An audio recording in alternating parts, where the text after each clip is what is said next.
بسم اللہ الرحمن الرحیم۔ دوسرے مقام پہ اللہ نے یہ بھی فرمایا ان تنصروا اللہ ینصرکم، اگر تم اللہ کی مدد کرو گے تو اللہ تمہاری مدد کرے گا۔ دیکھیں یہ اللہ جو سکھا رہا ہے اہل ایمان کو، کہ اہل ایمان یعنی اللہ کی مدد ہم کیا کر سکتے ہیں، یعنی اللہ یہ فرما رہا ہے کہ جب تم ایمان لاؤ گے اور تم ایک قدم اٹھاؤ گے تو پھر اللہ کی طرف سے اتنی امداد ہوگی کہ جب تم چل پڑے ہو پھر یہ اپنے آپ کو تنہا محسوس نہ کرنا۔ اور جناب سید الشہداء نے بدترین حالات کے اندر بھی کسی مقام پہ اللہ کو نہیں بلایا، اس لیے آج جتنا نام حسین ابن علی کا ہے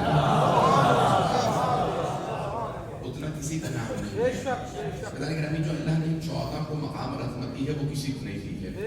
میں جو چند مطالب کل میں نے پیش کیے تھے میں انہی موضوعات کو اسی باتوں کو جاری رکھوں گا، تو سنتے رہیے گا۔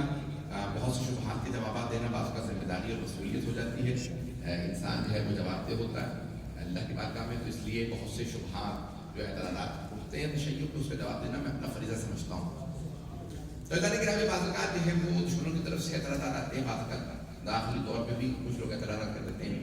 تو آیا اب یہ جو ہم بعض افراد کہہ رہے کہ نہیں تقیہ، کیونکہ تشیع میں تقیہ سب میں ہے، لوگ کچھ مانتے ہیں کچھ نہیں مانتے۔ اب خود صحیح بخاری میں ہے اور صحیح سند قول ہے کہ تقیہ الی یوم القیامہ، قیامت تک کے لیے تقیہ ہے، جب شیعہ عقیدہ یہ نہیں ہے۔ ہمارا عقیدہ یہ ہے جب 12ویں امام کا ظہور ہوگا اس کے بعد تقیہ حرام ہو جائے گا۔ بھائی اگر امام موجود ہے اور امام بیان کر رہے ہیں اور آپ تقیہ کر رہے ہیں تو اسی کو کہا جاتا ہے کہ انسان امام سے دوری اختیار کر رہا ہے۔ جو امام کہیں اسی کے اوپر مر مٹنا ہے، امام سے اعتراض نہیں کر سکتا۔ میں زور نہیں لگاؤں گا، چند ایک علمی مطالب کو چھیڑ رہا ہوں، بس مجھے جو ہے مولا کائنات بس اتنی میری یعنی ذرا نوازی کرتے ہیں کہ میں ان مطالب کو پہنچا پاؤں اور میں حق ادا کر پاؤں کہ جو میں کوشش کر رہا ہوں دفاع اہل بیت علیہ السلام کا تمام اخلاقی دعاؤں کے ساتھ۔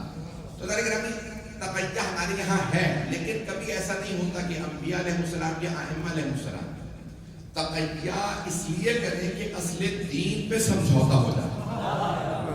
کچھ لوگ پہنچ گئے، اصل دین پہ کبھی بھی تقیہ نہیں ہوتا۔ یہ نہیں ہوتا کہ جان بچانے کی خاطر شرک کرنے لگے، جان بچانے کی خاطر نبوت کا انکار کرنے، توجہ ایسا نہیں ہوگا کہ اصول دین پہ تقیہ ہو جائے۔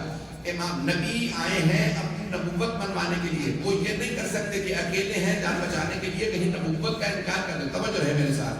اور امام امامت کے بعد سے کبھی ایسا نہیں ہوگا امامت و ولایت بے تقیہ کر لیں، یعنی وہ کبھی بھی اپنے دعوے سے پیچھے نہیں ہٹیں گے۔ میرے جملے پہنچ رہے ہیں؟ وہ کبھی یہ نہیں کہیں گے نہیں آج سے میں امام نہیں ہوں، توجہ آج سے میں ولی نہیں ہوں، میں حجت خدا نہیں ہوں۔ وہ یہ کہہ سکتے ہیں اس مومن کی جان کو خطرہ ہے تو اس مومن کی جان بچانے کے لیے اس کے لیے تقیہ کریں، جیسے حضرت علی بن یقین کے لیے ہے اس اپنے جعفر علیہ السلام کا۔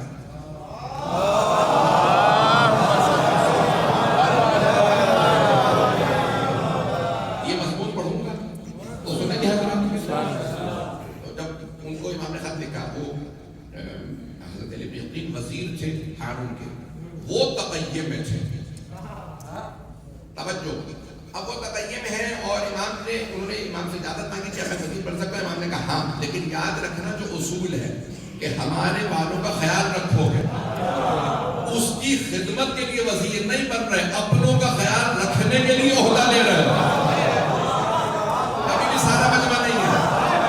بھائی حضرت سلمان فارسی رضی اللہ عنہ صحابی رسول ہیں، انہیں مولا علی نے نہیں کسی اور نے گورنر بنایا تھا۔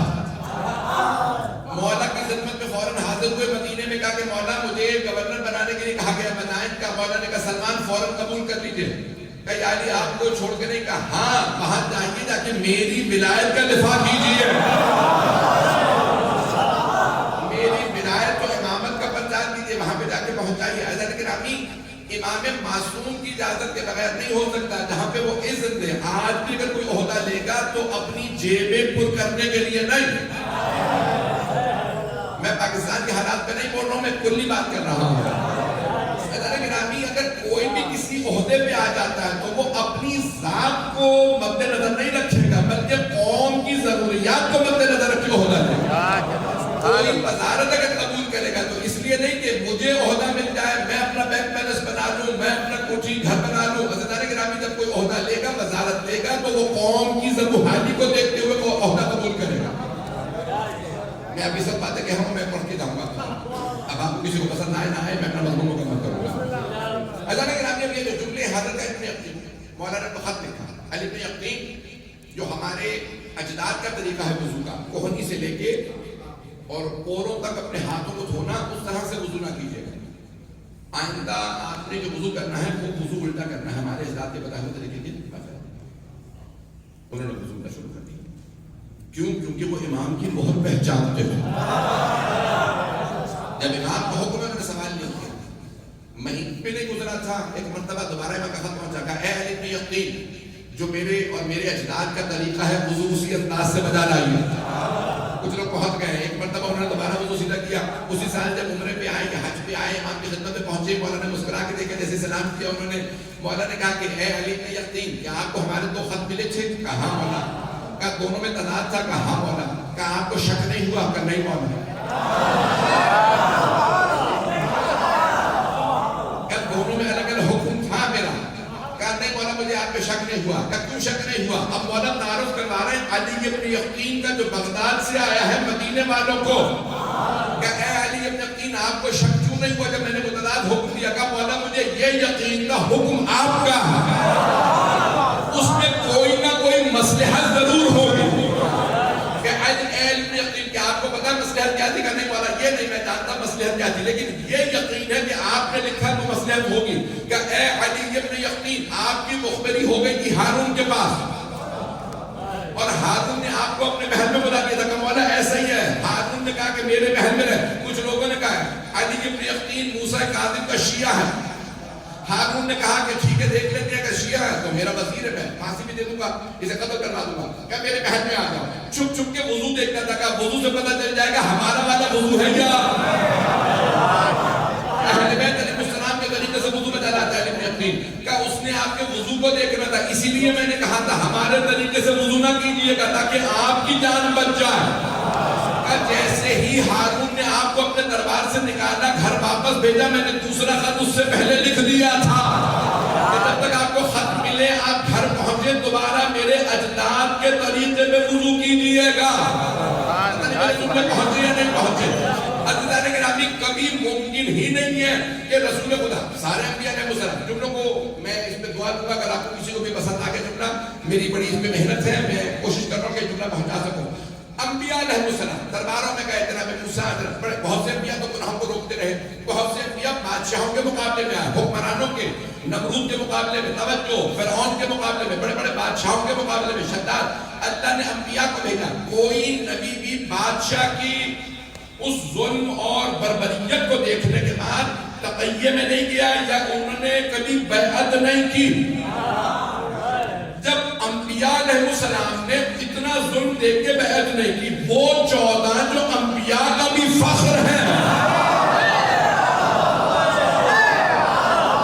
جو انبیاء کا ناز ہے، کیسے ممکن ہے شیر خدا جو کائنات کے امام ہیں، کیسے ممکن ہے کہ وہ بیعت کر لیں؟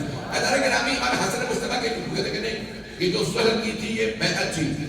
علامہ اقبال کے لیے پاکستان میں سب کہتے ہیں، پاکستان کی گورنمنٹ کہتی ہے کہ وہ اہل سنت ہے. اب میں اپنا عقیدہ پیش نہیں کروں گا. یہ علامہ حاجی کے پاس انہوں نے اپنی وسیع جو کہی تھی، بہرحال میں وہ پیش نہیں کرنا چاہتا، تو اب وہ وقت نہیں ہے اس کا.